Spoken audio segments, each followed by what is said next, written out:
mag-subscribe ka na. Hello, hello,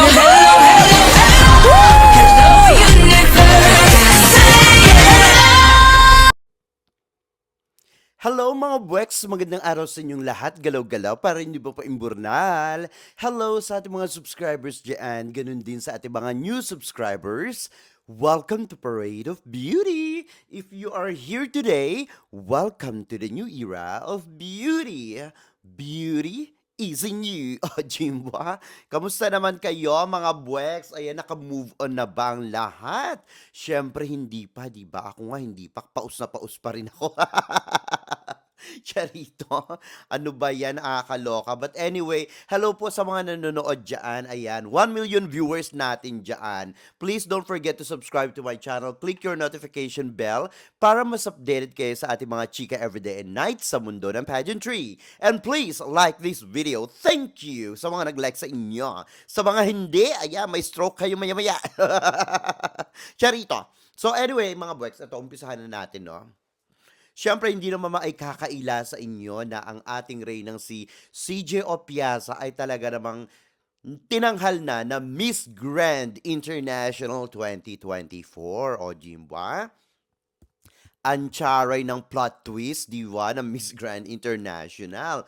Ura-urada ay talaga naman tayo na agad-agad ang Miss Grand International 2024 na talaga namang hindi rin naman natin maikukuble na deserving din naman talaga si CJ Opiasa, no? Pero syempre, sa kabilang banda, kahit papaano, nalulungkot din ako for Rachel Gupta. Sa totoo lang, no? Kahit na ano pa yung mga, ano tawag dito, mga balibalita or mga nasasagap natin mga balibalita, no?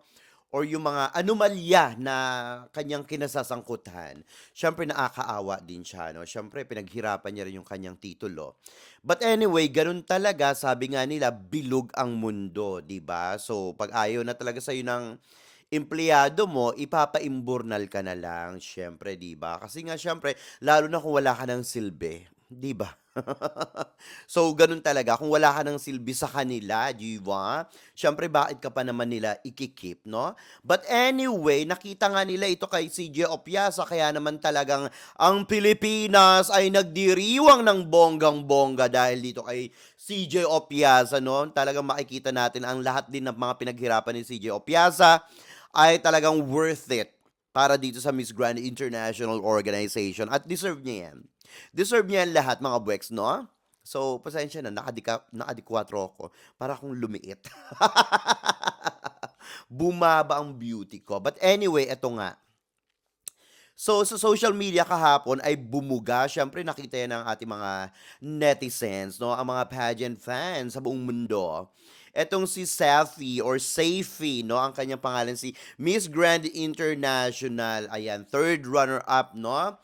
Dito sa kanyang social media account. Ayan, from friends. Ang sinabi niya ay talaga namang bumulaga at nanggulat sa mundo ng pageantry. Ang sinasabi niya dito na, I was never fake. Just misread. Now you get it. O, Jimwa, talagang, ay, hindi pa rin pala natatapos ang kanyang litanya, ang kanyang sama ng loob dito kay India, no? Kay Rachel Gupta. So, ngayon, parang sinasabi niya dito na yung kanyang mga binubuga dati sa social media ay talaga namang makatotohanan laban dito kay Rachel Gupta.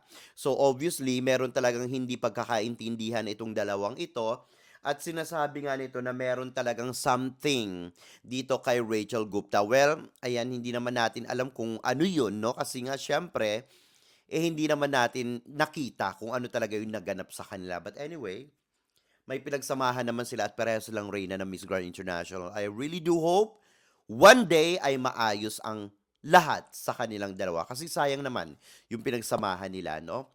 But anyway, eto na, no? Siyempre, kahapon din, after pumutok ang balita tungkol dito kay Rachel Gupta at papanawat sa organization ng Miss Grand International, ay talaga naman ura-urada kinagabihan lang kagabi, no? So finally, our very first Golden Crown, di ba? Nakakaloka ito. Congratulations once again kay CJ Opiaza. Nakakatuwa naman ito, no? Miss Grand International 2024 na siya ngayon. From the Philippines, di ba? Sino ba naman ang hindi magiging proud para kay CJ? Siyempre, pinangarap nating lahat na mga Pilipino yan, ang first golden crown para sa Pilipinas ng Miss Grand International, di ba? Tulad nga ng sinasabi ko sa inyo dati, ibabalik ni CJ, 'di ba? Nung last year, sabi ko sa inyo, bago pa lang siya pumunta ng Cambodia, no, for Miss Grand International. Nung nanalo siya ng Miss Grand Philippines na ibabalik niya yung kinang ng Pilipinas sa Miss Grand International. So naging first runner up nga siya at ngayon siya na ang title holder, ang humahawak ng titulo ng Miss Grand International 2024. So congratulations para sa ating Reyna. Hindi yan ang gusto nating makamit like for CJ Opiaza or sa Pilipinas na ganyang pagkakataon sa corona, no? Gusto natin yung nakokoronahan ito sa entablado during the coronation night. Pero kung ibinigay naman sa atin at hindi naman yan nakaw, hindi naman yan daya, eh, tayo pa ba yung aarte, di ba? Tayo pa ba yung tatangge, di ba? So, dahil dito, dahil sa Miss Grand International at dahil din kay CJ Opiasa, ay talaga namang napunan ang sinasabi nating Grand Slam, di ba? Katulad ng bansang Puerto Rico. Dalawang country lang ang merong kumpletos recados ng mga corona, no? Yung Miss Universe, Miss International, Miss Earth, Miss World, Supranational, and of course, Miss Grand International. A certified, the Philippines is a certified now, a Grand Slam talaga, Grand Slam powerhouse country! Diba? Nakakaloka ito. Ayan, ang sinasabi nga dito ay si Mutia Datul, ang ating Miss Supranational 2013, Kylie Verzosa, ang ating Miss International 2016. Karen Ibasco, ang ating Miss Earth 2017. Megan Yang, ang ating Miss World 2013. And si CJ Opiasa, ang ating Miss Grand International 2024. And of course, ang ating talaga namang pinaka-reyna sa lahat ng mga reyna, di ba? Si Catriona Groy, ang Miss Universe 2018, di ba? Bravo Philippines! Bravo! Ayan, no? Achieve na achieve! Ang mga beauty kit nitong mga ito sa international pageants. Di ba? But anyway, eto na nga mga Bwex, no? So, eto na ang mga pangyayari ngayon. Dito na tayo sa may exciting part, di ba? Eto na. So kahapon nga na naglabas ng statement, official statement itong si Rachel Gupta. So sabi niya dun sa statement niya ay maglalabas pa siya ng kanyang pinaka-full statement na video, no? So ayan, kung hindi nyo pa po napapanood, nasa YouTube yan yung kanyang mga bugahan, yung mga pinagbubugan niya sa social media, no? Sa kanyang YouTube channel, ayan, Rachel Gupta. Ayan, kung gusto nyong maliwanagan sa mga pangyayari, ayan, yung kanyang side of his story ay ibinuga niya na, no? So, ipapakita ko lang sa inyo yung, yung isa sa mga pinaka-highlights, no? Narito po at panoorin ninyo. You guys know they made us sell these cheap, tacky products on TikTok, alright? Like we were sales girls. You've crowned queens. Girls who we have careers in our country, we do things, we're well respected, and they're making us sell cheap products on TikTok because it makes them money. And you can't say no because the boss has asked you to do it. You have women like me, for example, a person who's a speaker who wants to talk about issues, who wants to create change in the world, who has so many ideas, not just for business but for philanthropic work, and you want her to sell chili paste and chili sauce and random things on TikTok? Seriously? They were hounding me and constantly just talking about my weight and my body all the time. I remember one time they sent their representative to me and he just comes up to me and he starts pinching me in different places and he's like, oh, you need to lose weight here, you need to lose weight here. And I don't know the whole story or who the queen was, but apparently she was on a trip to South Sudan with MGI and she got sexually harassed by the by the general manager of the hotel. And she told Teresa, and Teresa says, I asked the general manager, he said nothing happened, I just dropped her in her room. They call themselves Mommy, Teresa, and Papa Nawat, but you can't just call yourself Mom and Dad. Like, you have to act like it. You have to protect your daughters. You have to be there for them. I'm sorry, but they couldn't be the furthest thing from parents. They are cold-hearted business people. They just want to extract your use, make money off of you, and that is it. Okay. Well, you know what? I don't want to judge Rachel Gupta sa kanyang bugahan dito sa kanyang video, no? It could be real, it could be may additional, it could be less, or it could be not real, 'di ba? So iba-iba yung ating mga opinion. Well, hindi naman natin ito nakita at wala naman tayo mga pruweba, no? Syempre, yan yung kanyang side of his story. So, pero hindi rin naman natin i-discredit yung kanyang mga ibinuga sa social media, di ba? So, ang masasabi ko dito, ang tapang niya. Sobrang tapang niya na magbuga ng mga ganito sa social media. So, hindi siya natatakot kahit na madimanda siya ng organization. Pero nakikita ko dito kay Rachel Gupta na talagang durug na durug ang kanyang puso dahil tinanggalan siya ng titulo ng Miss Grand International Organization.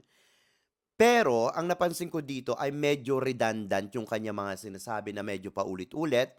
And of course, meron siyang mga ibinuga na tungkol dun sa mga products ng Thailand, no? So parang sa akin lang ha, personally, um, it's okay to mention yung pagbebenta, ganyan, kung ayaw niya yan, or tingin niya it's something that it's very cheap for a queen, very cheap for a queen na magbenta, no, ng products, no? And sinasabi niya na she's a queen, ganyan, ganyan, ganyan, ganyan. Well, yes, you are a queen, and definitely before you join this pageant, you should have like, at least even a little bit of idea na ganito yung mangyayari, ganito yung kahihinatnan kapag nanalo ka sa Miss Grand International na it's not impossible na hindi mo ito gawin kasi matagal na 'yan sa Miss Grand International na nagbebenta-benta, no? And calling I mean yung products nung Miss Grand International, they are just like cheap products, yung mga paste or whatever, or shrimp paste or whatever like that, no? I felt bad for Thailand because, of course, those products actually manufactured in Thailand. Can you imagine if it's in India and then ganito yung sinasabi ng mga ibang bansa? For example, just like for example, etong mga products na ito ay sa India or sa ating bansa, and then sasabihin na they are just cheap products. 'Di ba parang ang sakit nun? Kasi syempre, like for example, product ng Pilipinas yan, syempre masasaktan tayo kasi yung mga taong gumawa niyan, 'di ba? Yung mga kumpanya, yung mga empleyado diyan na hindi naman mayayaman at namamasukan lang everyday para lang makagawa ng ganitong mga produkto. Kahit na hindi yan yung mga produkto na, let's say, hindi naman siya yung mga so expensive or hindi naman siya yung mga tipong, alam niyo yun, yung mga dekalibreng produkto, yung mga simple lang, di ba? Parang masasaktan ka kasi, syempre, produkto yan ng bansang ito or produkto natin yan. And aside from that, yung mga tao, yung mga mamamayan ng bansa na yan na gumawa, na talagang dugot pawis ang inilaan para lang magawa itong mga produkto na ito tapos sasabihin niyang cheap. Siyempre medyo off yun para sa akin, no? So eto pa, yung sinasabi niya na sexually harassed, no? It could be real, it could be not real. There could be some additional, or it could be exact, no?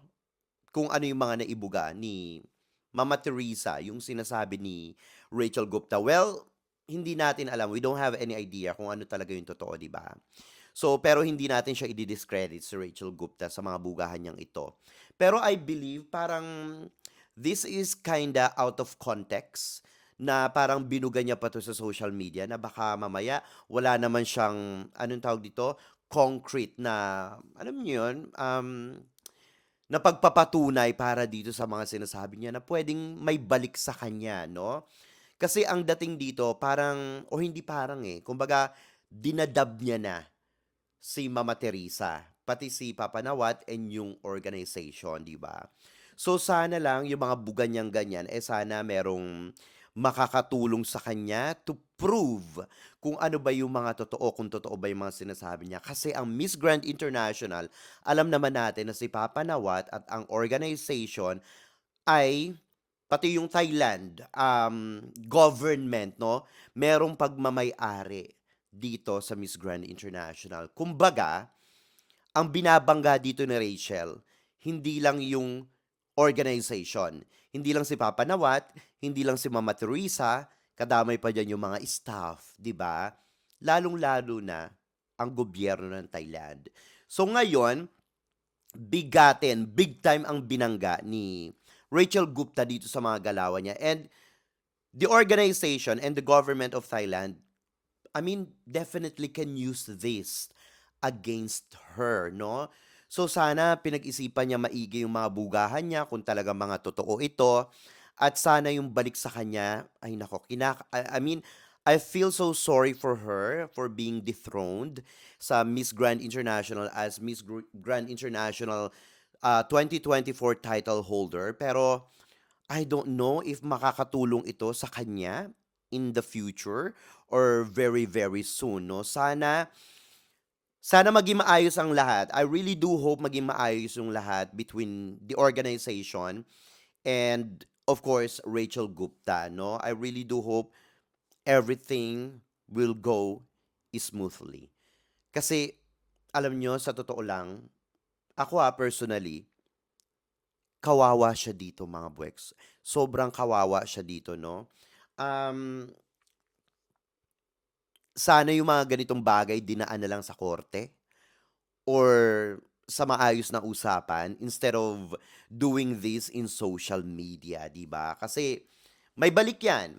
Especially ang bigat-bigat ng Miss Grand International Organization. Marami silang pera. Marami silang pwedeng gawin, no? So, I don't know. We'll see kung ano yung mangyayari. But anyway, that's her side of the story.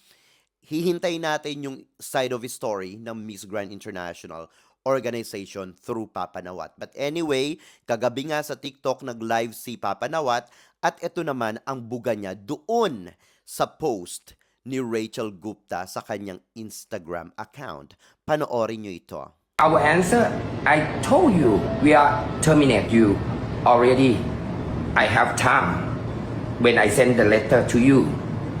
We terminate you first, and then after that, like around half an hour, you will post after me. You not resign. I kick you out, you know. You are not quality enough.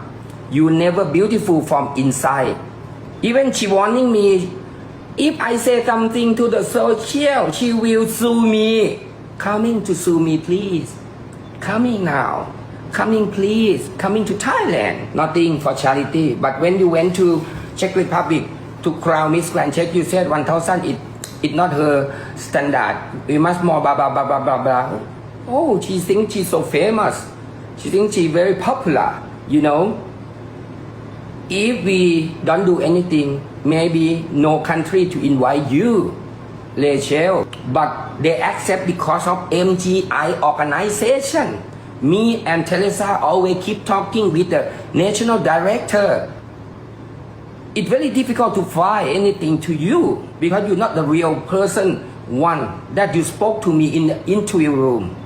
When come back from Czech Republic, you complain a lot, and you complain my organization, and you complain like asking money too low for you. How high you want? And then after that, she make a problem a lot.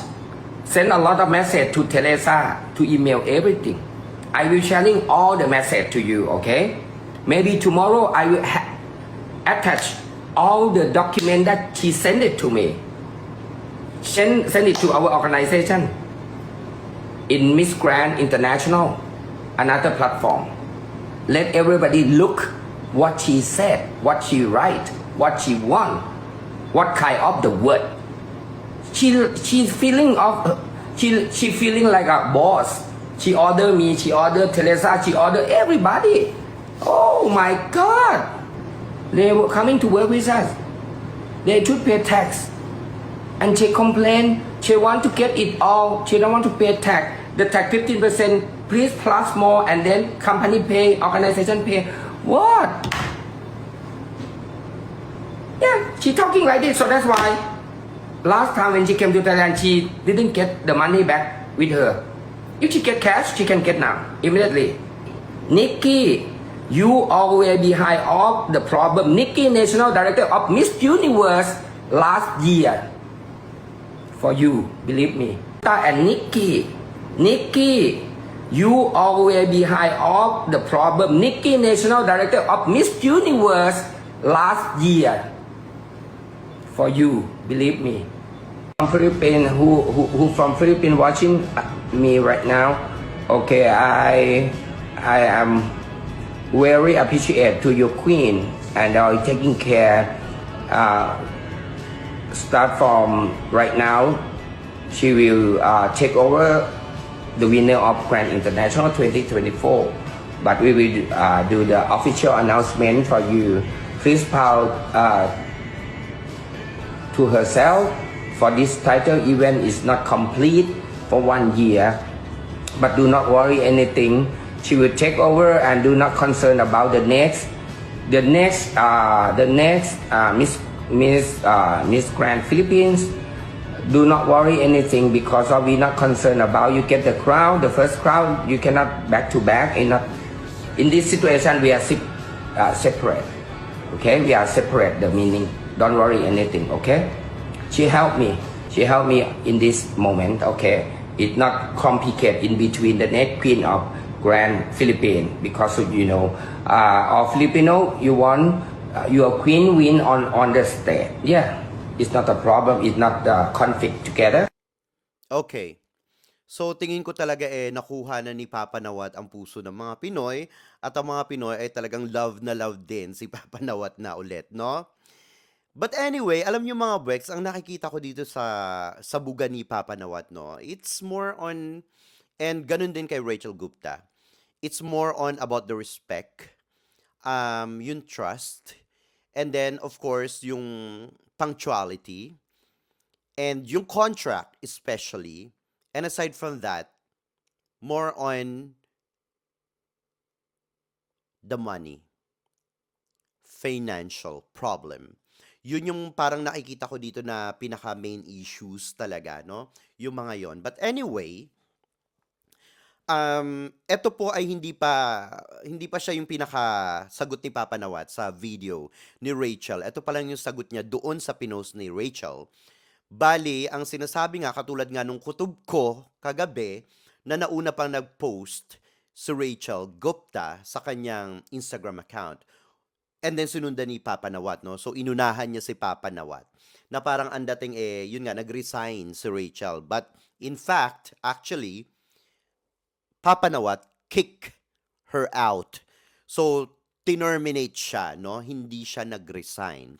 Nauna lang si Rachel Gupta. So it's kind of bit smart move yon for Rachel Gupta to get some attentions for that.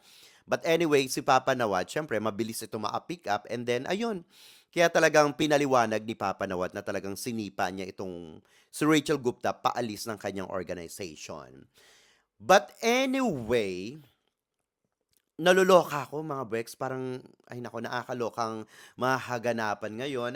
Hihintay natin yung sagot ni Papa Nawat dito kay Rachel Gupta, no? Well, I'm pretty sure itong mga videos na ito ay napanood nyo na rin naman, no? And kitang-kita natin na talaga namang galit na galit at gustong manakit, di ba, charot, ni Papa Nawat. Hindi naman niya gagawin yan, no? Pero kitang-kita natin na powerful talaga ang nag-iisang Nawat, Itzara Grace Sale. At hindi lang yan si Papa Nawat. Meron pang mga people behind him, no, na talagang pangmalakasan at talagang nakikita ko na baback upan ng bonggang-bongga si Papa Nawat. At for sure, kahit siya lang mag-isa yan, kayang-kaya niya. Sa part na to ng video ni Papa Nawat, yung sinasabi ni Rachel Gupta na ididemanda niya si Papa Nawat. Well, sobrang tapang ni Papa Nawat kasi hindi siya natatakot. Sinasabi niya na, you wanna sue me? Okay, you can sue me, di ba? Ang tapang ni Papa Nawat. Kasi nga, meron siyang mga resibo at mga pinost niya yan sa kanyang social media. Yung mga resibo ng mga flights, ng mga accommodations and everything. And of course, sinasabi pa ni Papa Nawat yung kanyang mga text messages ba? Yung mga ganyan, no? Yung mga palitan nila ng ng message. So marami siyang mga resibo. Kaya ang tapang ni Papa Nawat na nakikita mo dito na kahit na idemanda siya ni Rachel Gupta, meron siya mga pinanghahawakan na mga papeles, na mga proof na kayang-kaya niyang isampal sa pagmumukha ni Rachel Gupta, no? So, titignan natin kung sino ba talaga yung nagsasabi ng totoo o hindi, kung saan ito maakarating.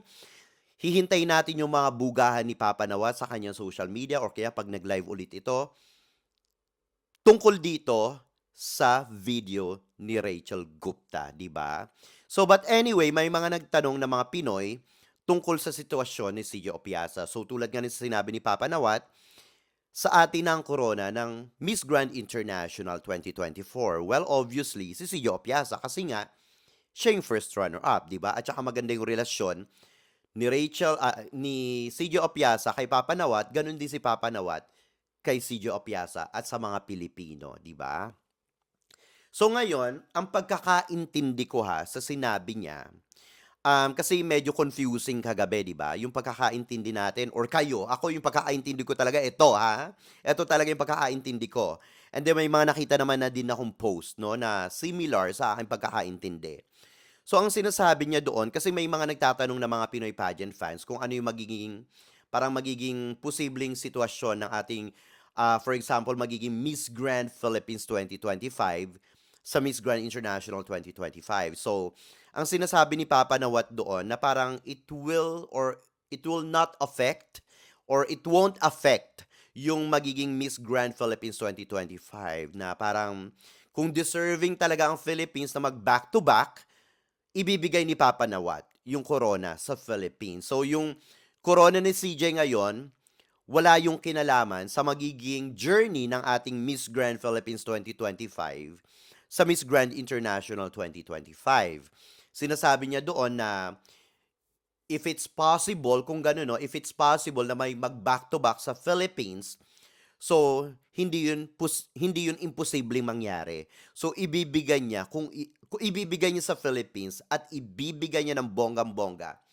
Nakikita ko kung talagang deserving, no, yung Philippines na mag back-to-back. So yung position ni CJ Opiasa ngayon has nothing to do sa ating susunod na Miss Grand Philippines. Yun ang pagkakaintindi ko. Kasi kagabi sa live natin, ang sabi nyo na parang hindi magba-back to back. Pero ang dami ko nakitang post na yung pagkakaintindi lang. Kasi medyo may language barrier ng konti, no? But anyway, yung sa mga nakita kong post, ang sinabi nga daw ni Papa Nawat, to the next Miss Grand Philippines, I don't mind if you get back-to-back win. Yan din ang pagkakaintindi ko, mga Bex. Yan din. There's no conflict about it. Philippines send more strong candidate. Diba? Yun yung sinasabi niya. So, Nawat Itzora Gracil, President of Miss Grand International Organization. So, yan din yung pagkakaintindi ko sa sinabi niya talaga kagabi. Dito rin sa, yan, yung napanood nyo ngayon, no? Yan talagang pagkakaintindi ko na hindi imposibleng mag back-to-back kung deserving talaga. And I'm pretty sure, mga Bwex, kung nararamdaman nyo, kapit na kapit si Papa Nawat ngayon sa Pilipinas, di ba? Well, hindi naman maikakaila sa inyo na last year ang daming napaimburnal na bansa sa Miss Grand International. Unang-una na dyan yung Cambodia. Sumunod yung Myanmar, di ba? Tapos ngayon, syempre sinundan pa yan ni Ivan Gunawan ng Indonesia, di ba? Na ngayon ay talagang bumaliktad na, no? Na talagang suportado nito ang India, na talagang nakikita natin na may sama ng loob siya dito kay Papa Nawat at sa Miss Grand International Organization. But anyway, sana magpadala ng pangmalakasang kandidata ngayon ang Pilipinas. Napakalaking pressure nito para sa ating susunod na reyna sa Miss Grand International. Ngayong taon, syempre, ang reigning queen ay si CJ Opiasa. Well, kahit naman nung first runner-up siya, talagang malaking pressure ito para sa susunod na reyna, di ba? Lalo na ngayon na siya na ang title holder. So, sobrang mas pinalakas yung pressure sa susunod nating reyna.